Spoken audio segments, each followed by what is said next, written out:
Oil is now being extracted from the surface of Alpha Andromedae 2, which means we now have access to hydrogen, which means we can now research the next tier of advanced technologies with energy matrices, which means we will soon have access to things including but not limited to interplanetary exploration. Hello, Legion. This is Hadrian. Thank you for being here.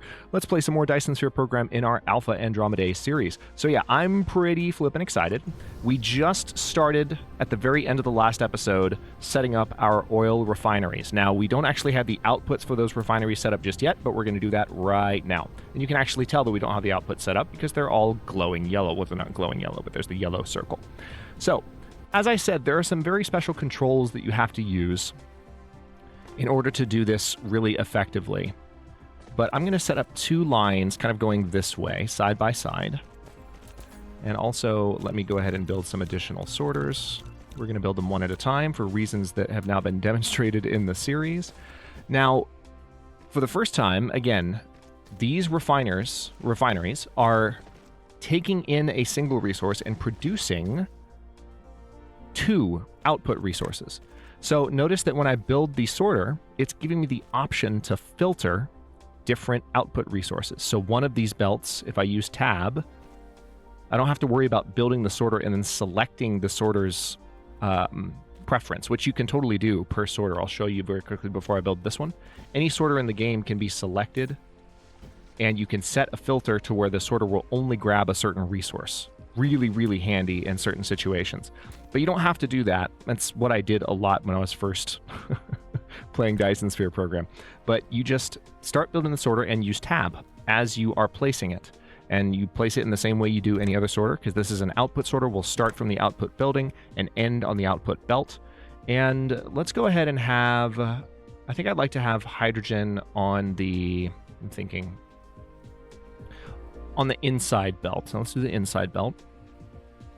And then we'll do refined fuel, or liquid petroleum. I think that's what is this resource? Refined oil. Yeah, it's refined oil. Liquid petroleum is what's being refined. Crude oil. So, anyway, not getting either label correct, but it's fine. Let's see. Got the refined oil there, the hydrogen there, and I'm just making sure that all of them match. So you can see the filter is set up automatically because of the control that I'm using. Refined oil and hydrogen. Perfect. Now, again, a couple of things I can do here. First of all, I'm going to stack up that storage so that I can have some additional oil there. And then I do want to have, tell you what, let's go ahead and queue up 2 more of those because I want to do the same thing for these resources. I want to have a buffer set up so that these refineries can always run no matter what. So let's...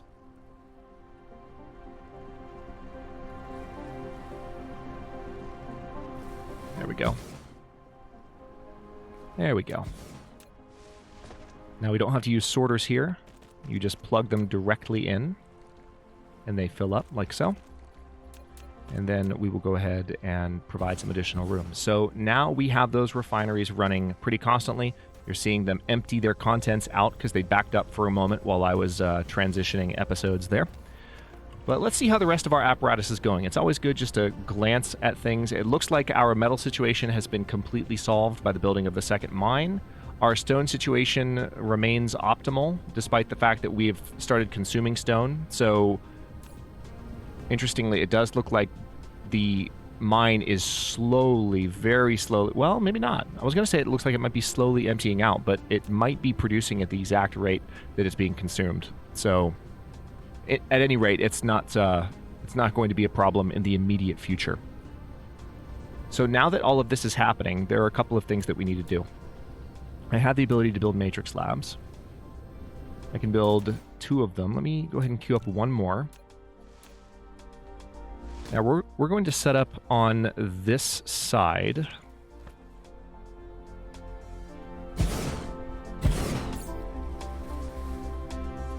There we go. There's our last one. Now this particular matrix lab will be set to produce energy matrices. And again, they will feed directly into the central tower. We need to make sure that it's powered, so probably best to just put, yeah, that's going to be a good option. So we're going to mirror kind of where the one next to the electromagnetic matrices are placed. Okay, so now we need 2 inputs for resources that we're already producing. I'm going to go ahead and grab we're going to grab a couple of stacks of conveyor belts here. So those resources are going to start, that particular assembler that's building the conveyor belts is going to start pulling resources from the lines again, but it's all right. I'm not terribly worried about it. Power-wise, we are starting to push it, but thankfully liquid petroleum can now be used. So one of the things I'm going to do is we're going to use liquid petroleum for these power plants now instead of energetic graphite, because we're going to need all of our energetic graphite for research production. So I'm going to kind of divert resources here fairly substantially. Oh, and another thing that I can finally do, by the way, is I can do some paving.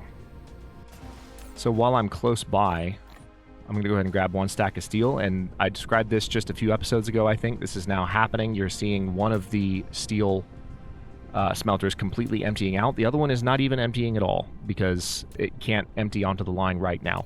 Eventually there'll be faster lines so that that will be possible to do. But for now, that is just the one smelter emptying onto the line and refilling that spot. And you can tell it's already almost completely full again, as I said. So that's not even going to be a problem as far as the consumption of iron ingots. And look at this. Look at this.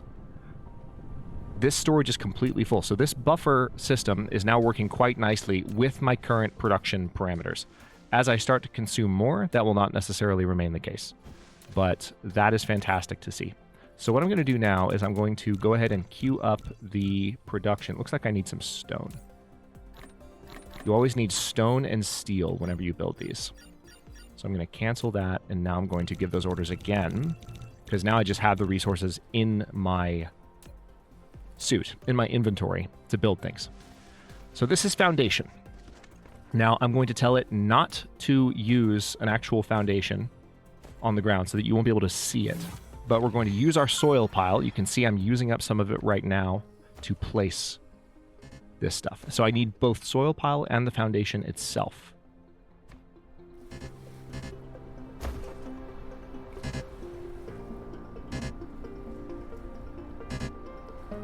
Almost there. There we go. So what I'm going to do is just fill in where we have these lines set up. I would prefer to leave the natural beauty of Alpha Andromedae 2 unmolested as much as possible, so we're going to keep it that way. But we're going to do this, and then it's just a matter of running those lines over.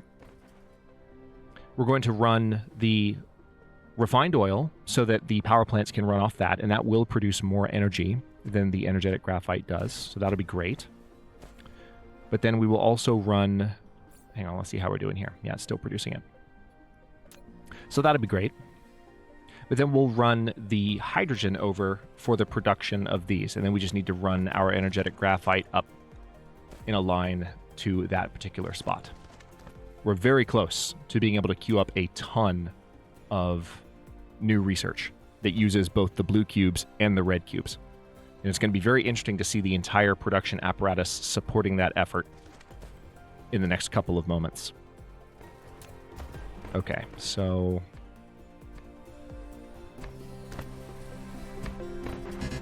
Alright, we're very close to being done. Still building a few more of this, but it looks like I built just about the right amount. Pretty happy with that.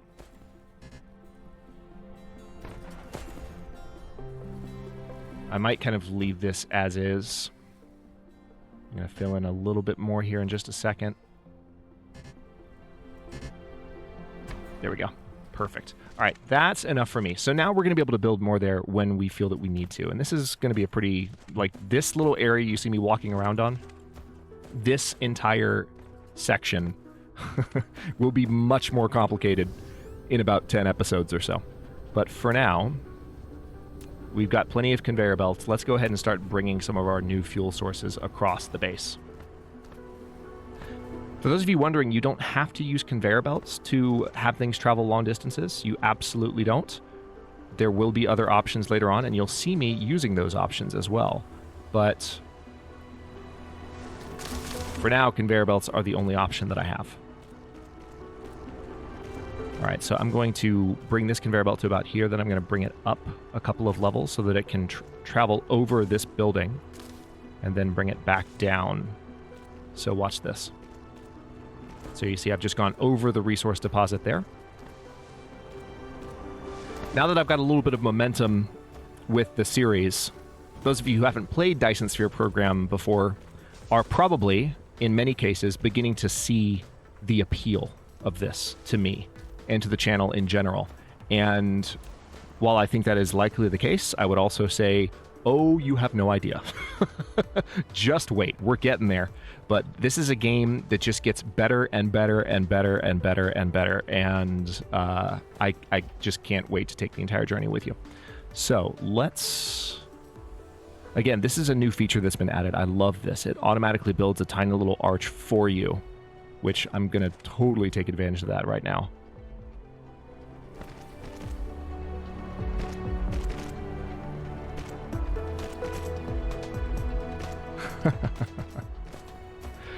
I freaking love that. It's a tiny little arch, but it just does it for you to where you don't have to worry about doing it on your own. It doesn't do it over resources. It only does it over other conveyor belts, but it makes it a lot easier to just have overlapping production lines. Previously, it was very difficult to get a perfect little arch to build like that. You could do it, but you had to know the right way to like start building a ramp and then delete part of it. It was kind of obnoxious. So it's a nice change that they've added that. See, look at this. Look at that. It's just automatic. I love it. All right, so this is going to be our hydrogen line, and we're going to bring it all the way, looks like, there. And then our liquid, this line is going to be a little bit different. So I'm going to use the line system to kind of track this. You know what? I'm just going to keep it going straight. I know it's going to go over the water a little bit. That's fine.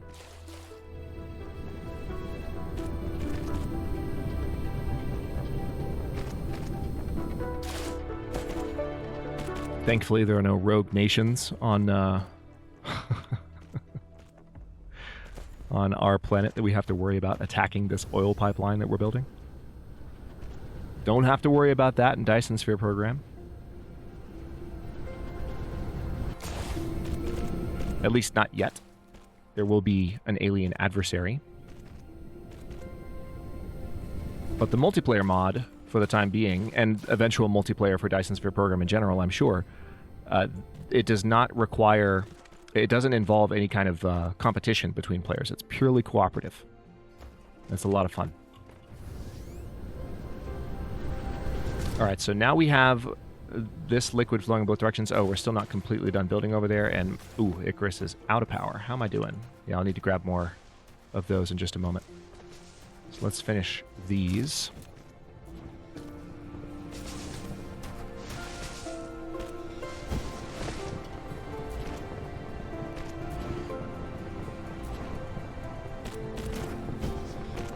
All right, we're very close now.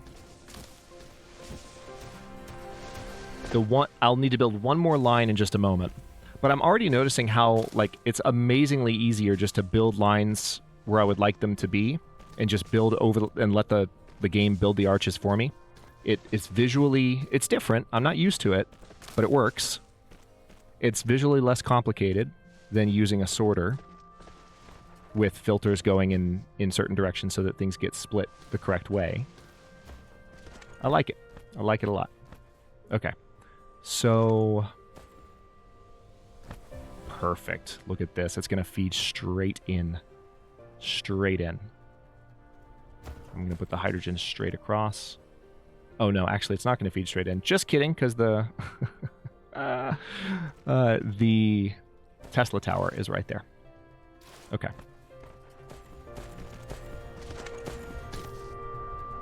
And yes, by the way, the research option that involves, you know, how many drones you have and how fast the drones move, that can be increased multiple times. So the rate at which this work is getting done here increases continuously as you play Dyson Sphere Program in a very satisfying way. It just helps you do things faster and faster as you go. And all to a fantastic soundtrack, I might add.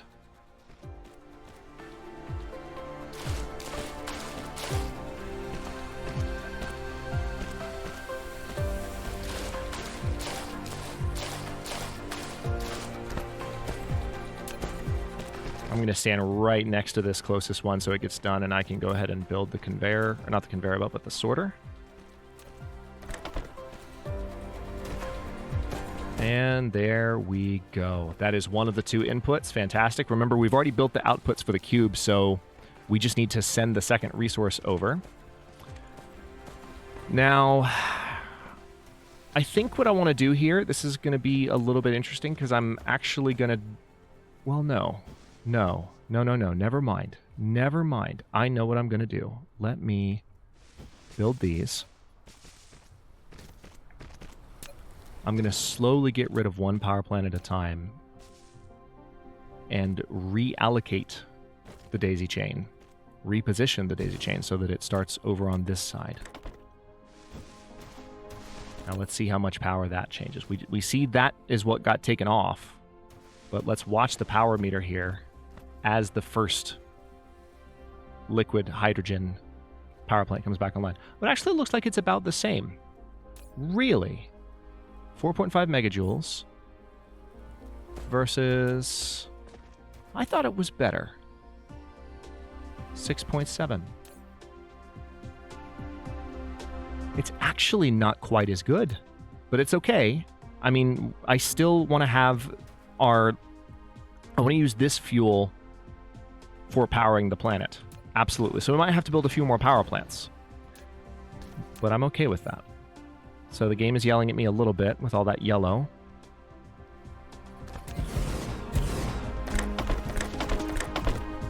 All right, let's see what the power situation is like now. Generation capacity 14.2, consumption, or 16.4, excuse me. So the reason that took a moment to tick all the way up is that it had to feed oil all the way back along the daisy chain. All right, so now let's delete that and delete that. And now for a very important moment. Important for a couple of reasons. First of all, because this resource is about to really change the game for us, but also because I want to see what happens when I tell it to build here. Okay, it doesn't do it automatically. I've got to... That answers my question. I'm a little bit sad. I wanted to see if it would automatically build over this line, but I still have to do what I'm accustomed to doing, which is this. But it's fine. This works great.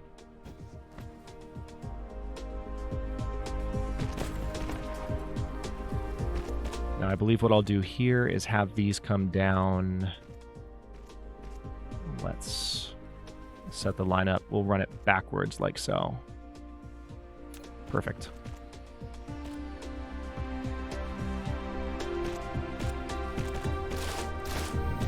Okay. We don't actually have the sorter set up yet, so let's do that.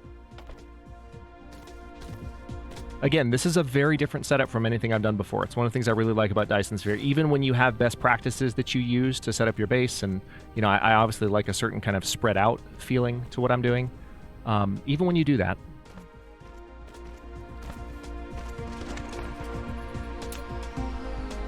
it kind of comes out different every time. And I love it because the planets are different, the star clusters are different, everything's different. Okay. So now let's take a look over here. I feel like we probably need more energetic graphite being produced. Energy matrices are now being produced as well. That is quite nice. So what I'm going to do as we move toward the 20-minute mark for this episode, time flies when you're having fun. Let's see. I'm going to double up my energetic graphite production because these, again, are supporting my research.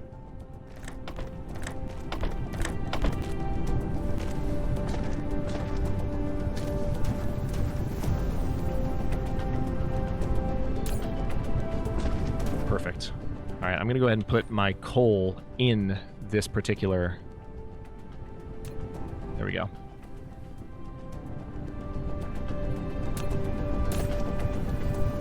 What was the hotkey for Yeah, it's control-click to send stuff to what you've selected. So I was just inputting the coal directly from my inventory.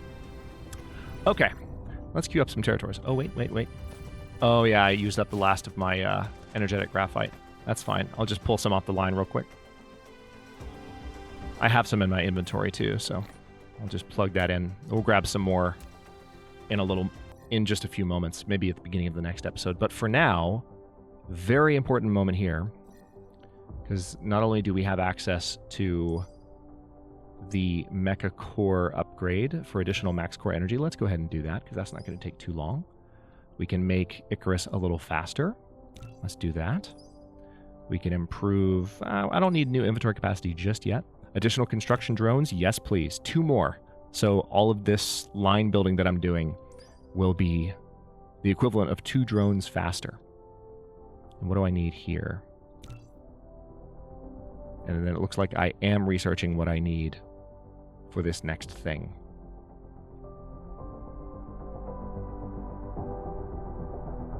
I probably required one of these in order to unlock Mecha Sail. That's a pretty big deal, that one right there. The one that I just queued up. And you'll see why in just a few moments.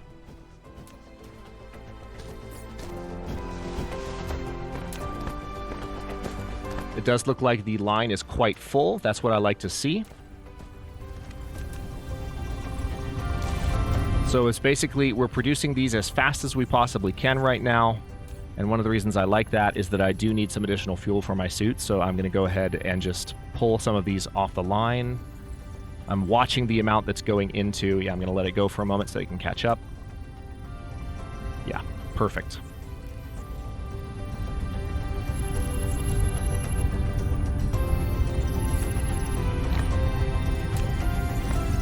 Oh, we have quite a momentous moment occurring. Very, very soon. But first, we just need a few basic upgrades gotten out of the way. So what can we do in the meantime? See if there's anything we can do to pass some time. We do have the ability to build solar panels, but notice, we haven't looked at solar panels yet on the series, but it requires copper ingots, and it requires silicon ingots and circuit boards. Silicon ingots, we have small amounts of silicon, literally 4, from breaking up rocks on the surface of this planet. But until we actually do interplanetary exploration to one of these worlds, and now we can actually see the resources, by the way, because of the research we've finished. So this planet here has 13 million titanium ore and 2.5 million silicon ore, Alpha Andromedae 3. Alpha Andromedae 4 has almost 10 million silicon ore. But I want you to notice right away, let's just compare the basics. So look at iron ore and copper ore on our outlying worlds here. Lots of iron, a little bit of copper, and lots of iron on Alpha Andromedae 3. But look at Alpha Andromedae 2. A lot of iron, minimal copper, no silicon, no titanium. So there's a lot to be gained from exploiting these worlds outside of our home planet by actually leaving the home planet and going out and exploring and exploiting the resources that we can. So we're almost in a little bit of 4X mode right now, aren't we? And there we go. Mecha Core level 2. So our max energy just increased once again. I think one thing I may be able to do here, let's see. Let's see if I can speed things along slightly. Yeah, I could, in theory, hang on, let's see if I have any in the buffer. I do. Perfect. And then let's go over to our hydrogen storage, because we have a tank that should have, yeah, we're going to have hydrogen backed up here, so we will be able to produce some small amount. All right, so I just grabbed a bunch of that. Can only hold so much of it, and there we go. So what you just saw there is one of my energy cubes pop out onto the ground. because I didn't have room for it, because I took a little bit too much, but that's okay. So I'm also going to queue up 60 or so of those. We'll do 70 to catch up to what I had done before, then another 20. And this will help speed the research process along for these next couple of researches, these research projects that we're finishing up here. Some other things that we've unlocked silicon ore is visible now. We can make silicon ore. This is one thing I haven't mentioned yet, because frankly, you can do it as a new Dyson Sphere player. I did it as a new Dyson Sphere player, but this is worth talking about as we wrap up this episode here. Silicon ore can be refined from stone, so you can get silicon from your home planet. I've been saying up to this point that silicon has to be gotten from these external worlds, but notice the cost of the recipe there. 10 stone gets you 1 silicon ore, so you really have to chew through your stone on your home planet to produce silicon on your home planet. It's not really feasible, so I tend not even to do it. I just go straight for the ability to actually travel to the other planets and harvest resources from them. And that's what we're going to do. So I'm almost done with this stack of matrices, and I'm kind of excited because once this is done here, as I start producing the energy matrices in Icarus, that will actually begin helping the research process in a way that right now what I'm building so far hasn't helped, because it needs to be able to feed both from Icarus in order for the 49 that I've built here to actually count. So now what you're going to see is those numbers start changing more rapidly, because, see, there you go. It's going to start actually eating them up from my inventory as I go through this. It does take a little bit longer, it seems, to build an energy matrix in Icarus.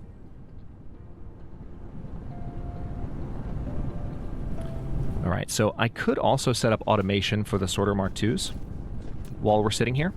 So let's go ahead and do that, because I want to try. It's taking a little bit longer than I anticipated, but I would like to have this at the end of the episode so we can really kick off the beginning of the next one with a bang. Let's go ahead and clear this stuff. Okay. Yeah, I see what I can do here.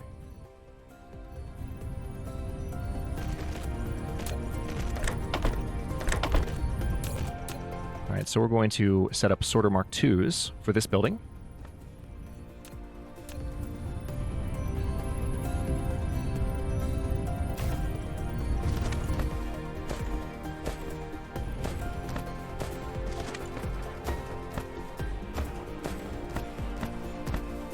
And I will need to bring over... I actually haven't done anything with... I haven't built up a buffer at all for these, which, now that I think about it, kind of annoys me. So here's what I'll do. Probably the best way to do this... Yeah.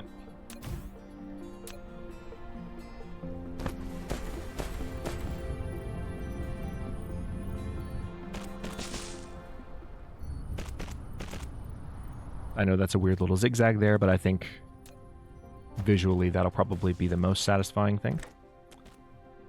Let me go ahead and place those. So that's going to be an outward sorter. This is going to be an inward sorter. Okay, that's rude. I'm trying to do stuff. All right, so we're now a little bit faster once again, and you can tell the difference almost immediately.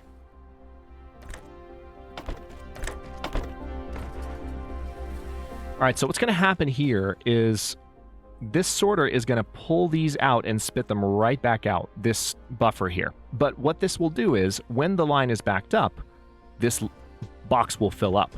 And that's what I want.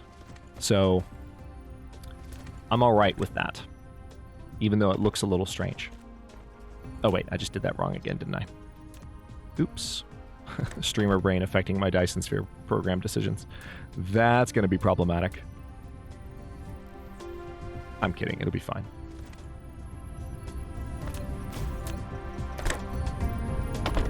All right, so now we have those being built as well, and I'm going to do the same thing. I'm going to limit the stack size here to 5, or the stack count to 5. Let's see what we can do. Yeah, we're still building additional matrices to support these projects. So it does take a little bit longer for these projects to finish. So I like what we're doing right now, though, because I'm kind of just in cleanup mode, taking care of getting some additional things built in the meantime. It looks like I can build 8 separate wireless power towers. I haven't built wireless power towers yet, but I mentioned them in the second or third episode, I believe, because those give me the ability to charge Icarus if my battery is particularly low. I can do kind of a rapid charge even while I'm refueling. So it's kind of like a hybrid approach where you have your fuel source, but then you have the electrical charge that's helping get your batteries topped off as quickly as possible. We've also unlocked plastic, which can be refined at a chemical plant. I unlocked that I think it might have been last episode that particular tech finished, but we haven't had a means to build one just yet, or a need to build one just yet. But chemical plants will be able to refine plastic from from refined oil and from energetic graphite, which you might be realizing now, like, oh goodness, you've got a few very important things, or presumably plastic is important, which it is. A few very important things kind of relying on this resource. So yes, I do. And it's going to take a little bit of more finagling as the series goes on to make things work appropriately. Also, what's going on with the gears here? What was I going to do with those?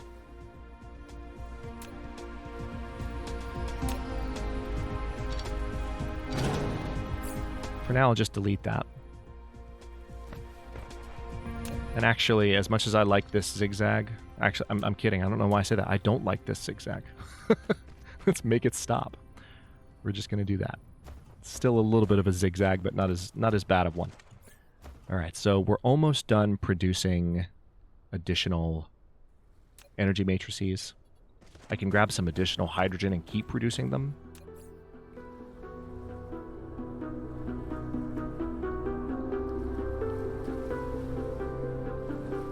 But then I'm going to go in and produce more of the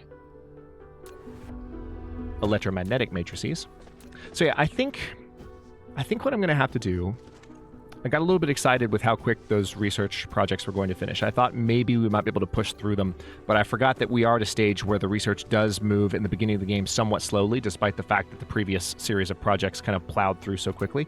Now that we're producing energy matrices, they take a little bit longer to build, whether they're being built in Icarus or built over there. So I'm going to go ahead and wrap this episode here, flustered as I may be, because I would very much like to just kick off the beginning of the next episode with something awesome. But very near the beginning of the next episode, within, I would say, the first 5 or 10 minutes of gameplay, we are going to be leaving Alpha Andromedae 2 for the first time and going to visit Alpha Andromedae 3 or 4. We'll kind of make up our minds on the fly. But interplanetary travel is coming up in the very next episode. Thanks so much for watching. If you enjoyed this one, don't forget to like the video and subscribe to follow along. New episodes are coming out every day at noon, U.S. Eastern Time. Comments are always welcome. Let me know what you think, and I'll see you next time.